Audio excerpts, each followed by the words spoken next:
ಚಿಕ್ಕಬಳ್ಳಾಪುರ ಜಿಲ್ಲೆಯ ಬಾಗೇಪಲ್ಲಿ ನಗರದ ಪ್ರಸಿದ್ಧ ನಂದಗೋಕುಲ್ ಹೋಟೆಲ್ ತಿಂಡಿಯನ್ನ ಹುಳು ಪತ್ತೆಯಾಗಿದೆ. ಹೋಟೆಲ್ ಗ್ರಾಹಕನಿಗೆ ಇದು ಎರಡನೇ ಬಾರಿ ಹುಳು ಪತ್ತೆಯಾಗಿದ್ದು, ಬಗ್ಗೆ ಗ್ರಾಹಕ ಹೋಟೆಲ್ ಮಾಲೀಕನಿಗೆ ಫೋನ್ ಮಾಡಿ ತರಾಟೆ ತೆಗೆದುಕೊಂಡಿದ್ದಾನೆ. ದುಡ್ಡು ಕೊಡ್ಲಿಲ್ಲ ಅಂದ್ರೆ ಒಳಗೆ ಬಿಡೋದಿಲ್ಲ ನೀವು, ಆದ್ರೆ ಕಳಪೆ ಆಹಾರ ಕೊಟ್ಟು ನಿರ್ಲಕ್ಷ್ಯವನ್ನ ಮಾಡಿದ್ದೀರಿ ಅಂತ ಆಕ್ರೋಶವನ್ನ ಹೊರಹಾಕಿದ್ದಾನೆ.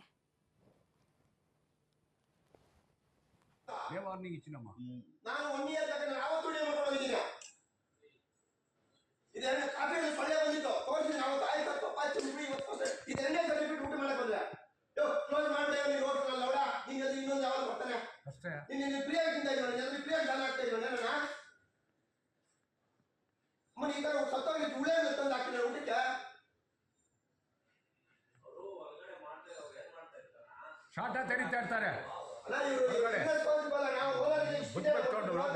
దానికి నీకేం పని ఉంటుంది వాళ్ళకి? నా కొడుకులు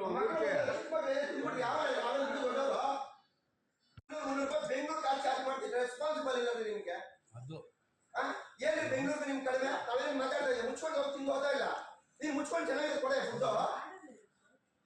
ಹಲೋ ಏನಾಯ್ತು ಪುಟ್ಕೋಶಿ ಆಯ್ತಾ? ಅಯ್ಯೋ ನಿನ್ಗೆ ಮೂರು ಬಿಟ್ಟು